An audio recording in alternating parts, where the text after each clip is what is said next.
Hello my dear lovely students, मैं आनंद कुमार कर अपने YouTube channel a current classes India number 1 से नाग मंदिर मिश्रा टोला दरभंगा से आपके बीच यह बहुत ही बेहतरीन चैप्टर जिसका नाम है दोस्तों मिक्स्ड प्रोपोर्शन, मिश्र समानुपात।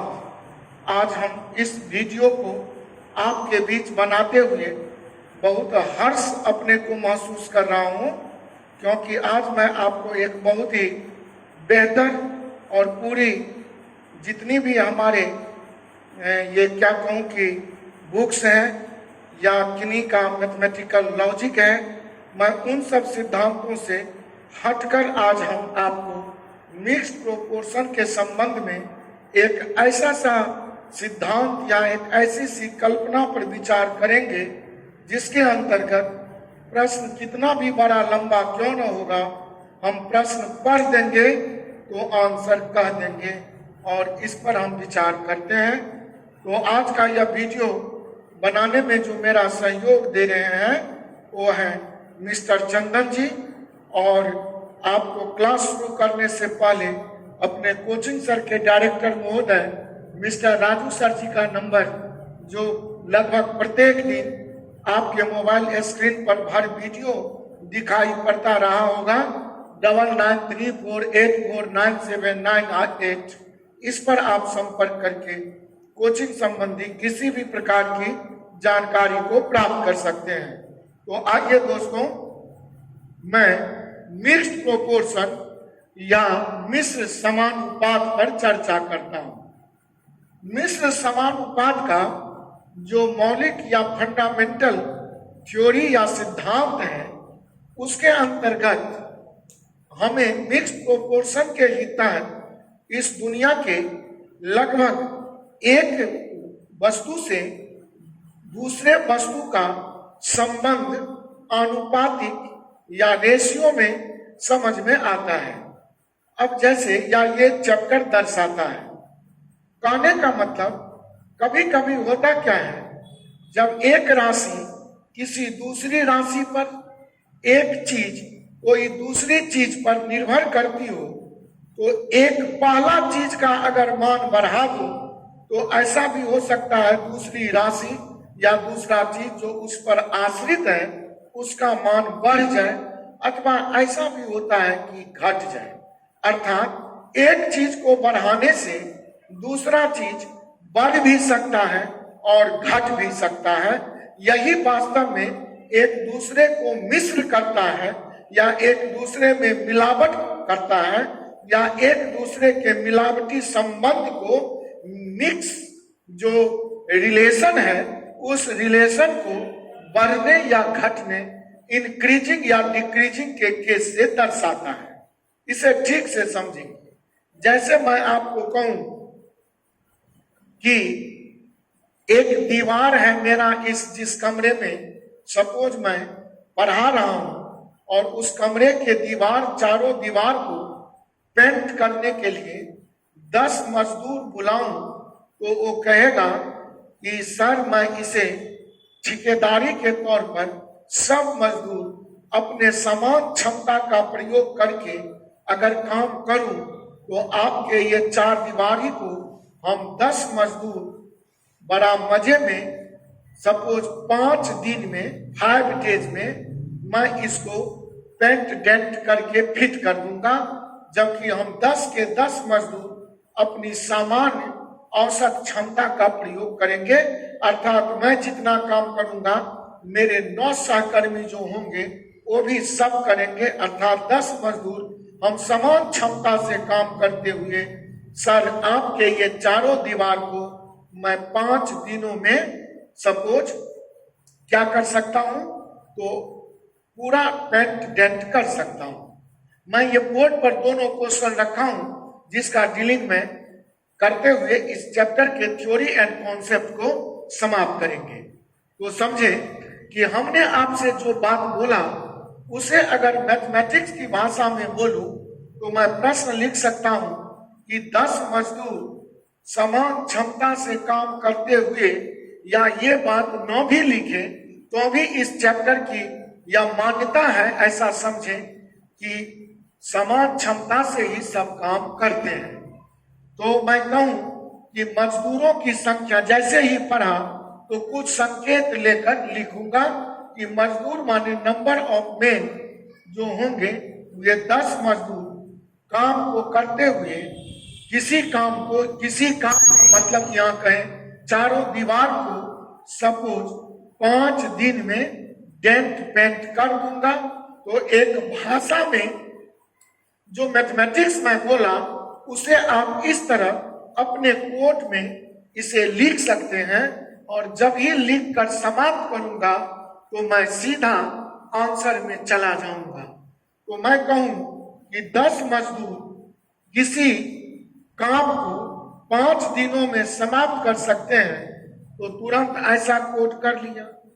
अब अगर मैं पूछूं कि इस काम को करने के लिए अगर सपोज 15 मजदूर लगा दूं तो यह काम कितने दिनों में होगा, तो दिन के सामने वाट आ गया। अगर यहाँ दिन दे देता कि 3 दिन में करने के लिए कितने मजदूर चाहिए, तो मजदूरों के संख्या के सामने वाट रख देता। अर्थात प्रश्न का प्रथम भाग अगर 2 हिस्से में है तो नीचे का जो भाग प्रश्न का लाइन पढ़ेंगे उसमें इन 2 हिस्से में से एक हिस्सा इन 2 पार्ट्स में से, जैसे मैन पहला पार्ट है, डे दूसरा पार्ट है, तो मैन और डे अगर एक हिस्सा कंप्लीट देगा तो दूसरा हिस्सा में मैन दिया डे को इनकम्प्लीट करके पूछेगा कि कितने दिन लगेंगे। अगर डे ही दे देता सपोज 2 दिन की 3 दिन में समाप्त करने के लिए कितने मजदूरों की आवश्यकता होगी, तो यहाँ मैन के सामने वाट कर देता। और इस तरह अगर यह 2 पार्ट के बदले 2 स्टेप के बदले प्रश्न 4 स्टेप का अगर दे तो अगला स्टेप में 3 स्टेप देकर हमें 1 स्टेप की जानकारी मांगेगी, और यही इस प्रश्न का नेचर होता है। दोस्तों साथियों, अब एक थ्योरी मैं आपको समझाता हूं, उसे आप सोचें। ये संसार में जो भी आया है वो जाएगा। अब कोई पूछे कहाँ जाएगा तो हम कहेंगे ऊपर जाएगा। तो ध्यान रहे कि इस प्रश्न में जो भी आया है या जो भी आएगा, आपके मन में जो भी आएगा वह हम सबों को इस सिद्धांत जान लेने के बाद एक ही बात आएगा, और जो मन में आएगा वह ऊपर जाएगा। This is the main concept of the chapter, and this unique method is applied by me to solve the question within second। हमारा एक सिद्धांत है इस चैप्टर का, यही सिद्धांत है एकल सिद्धांत, यूनिक मेथड, जिसको हम सीधा कहेंगे कि जो मन में आएगा वो ऊपर जाएगा। और ऊपर का मतलब इस बट्टे से, इस भिन्न से है, और जो आएगा तो हमारे मन में कम अथवा ज्यादा दोनों में से कोई एक चीज आएगा।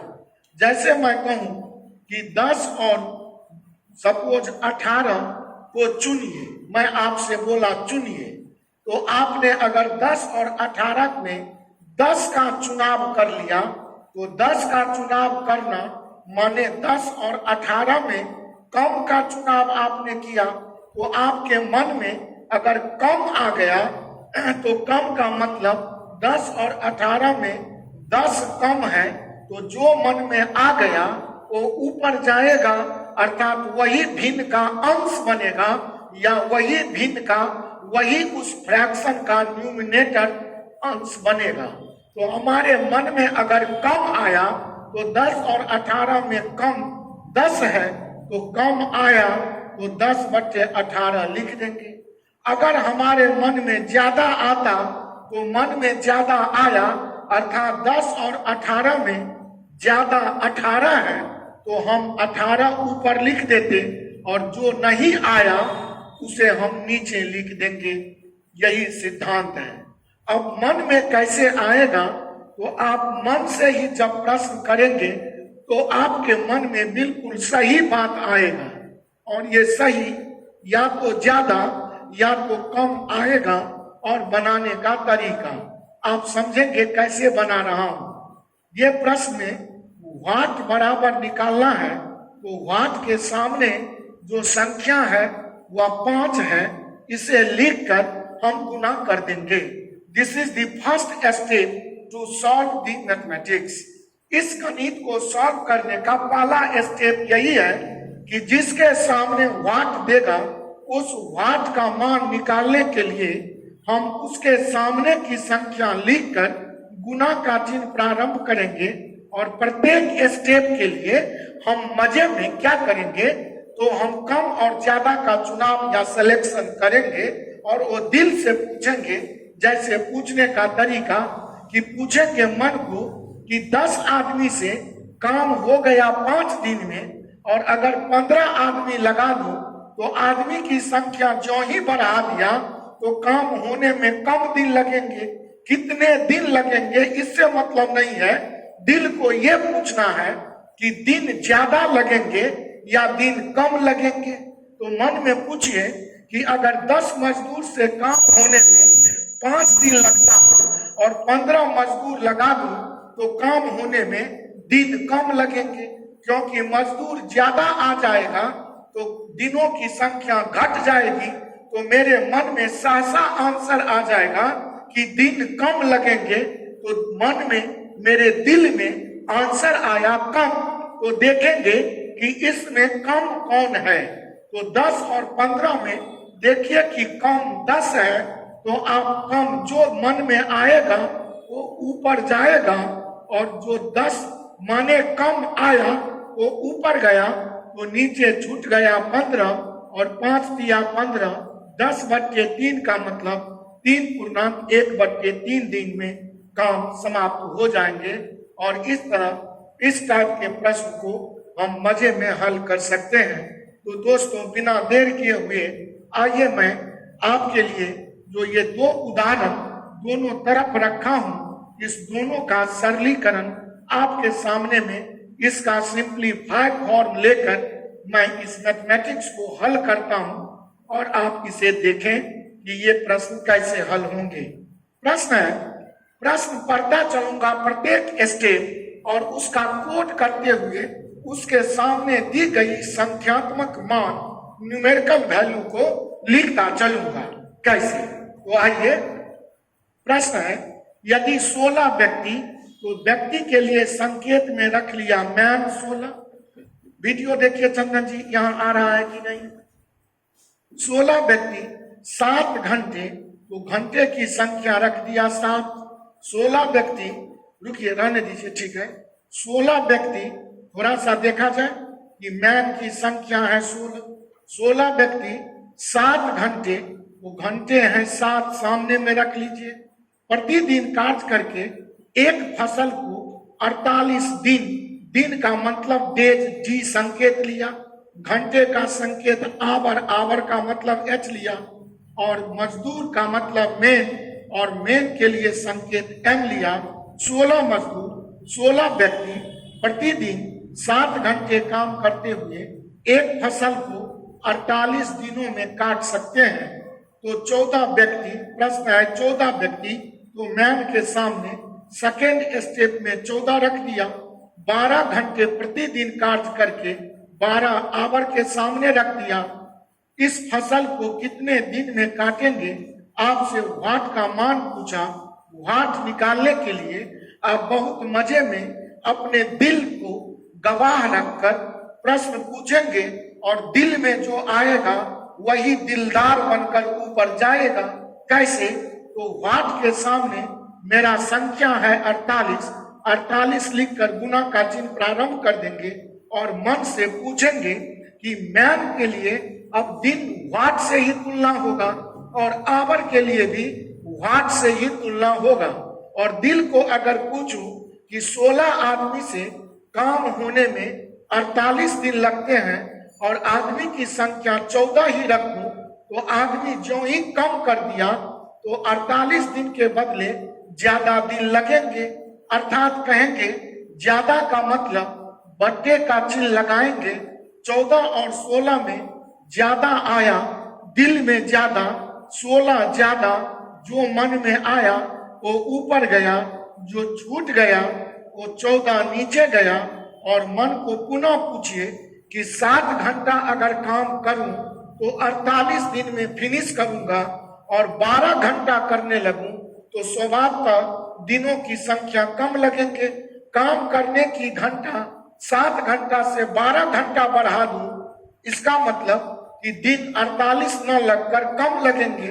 दिल में आया आंसर कम, तो यहाँ 7 और 12 में चुनाव कम का करेंगे। कम का मतलब 7, और नीचे जो छूट गया वो 12 काटेंगे। 7 दूनी 14, 12 दू का गुना 24, 24 दूनी 48, और 16 दूनी 32 दिन आपका आंसर निकल जाएगा।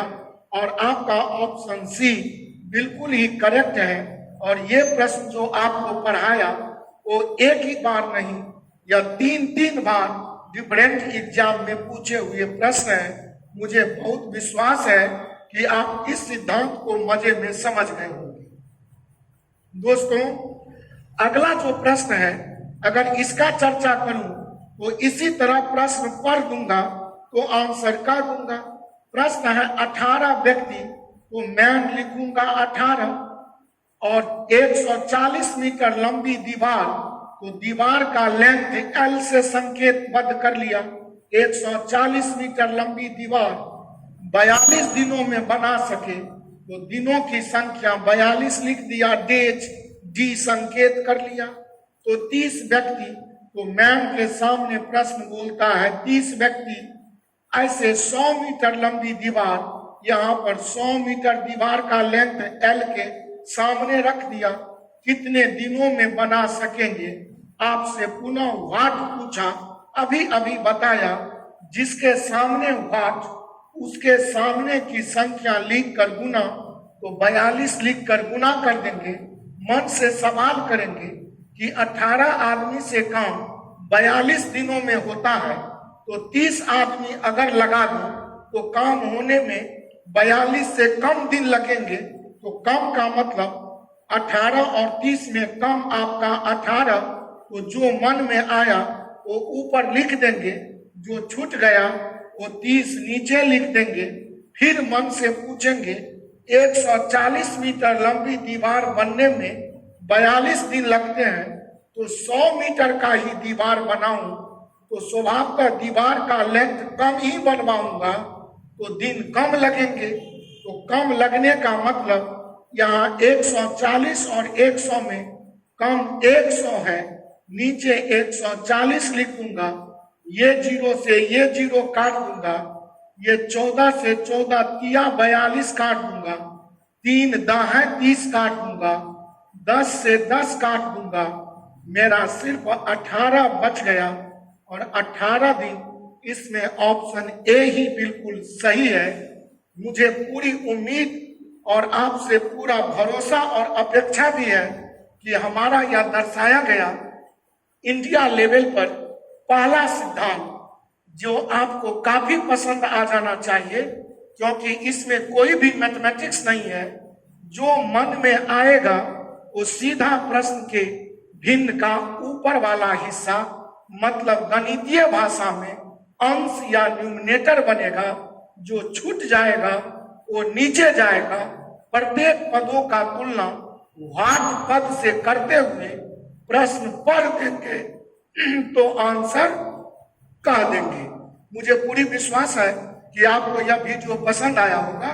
अगर वीडियो पूरा पसंद आया हो और आप न्यू व्यूअर हो तो चैनल सब्सक्राइब करना नहीं भूलेंगे, बेल आइकन दबा लेंगे, ताकि जो भी आगामी वीडियो अपलोड करूं उसका नोटिफिकेशन सर्वप्रथम आप तक पहुंच सके।